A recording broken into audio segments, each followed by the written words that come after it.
పైన నడక నేర్చుకున్నానని, నీ చూపుడు వేలితో లోకాన్నే చూశానని, నాన్నను పూజిస్తే ఆది దేవుని కది అందునని, అమ్మకు బ్రహ్మకు మధ్యన నాన్నే ఒక నిచ్చెనని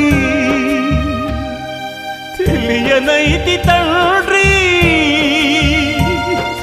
ఎరుగనైతి నాన్న.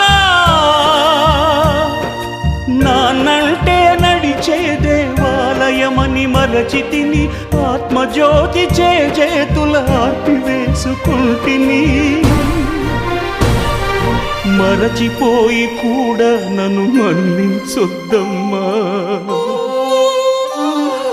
కలనైనా నన్ను కరుణించొద్దు.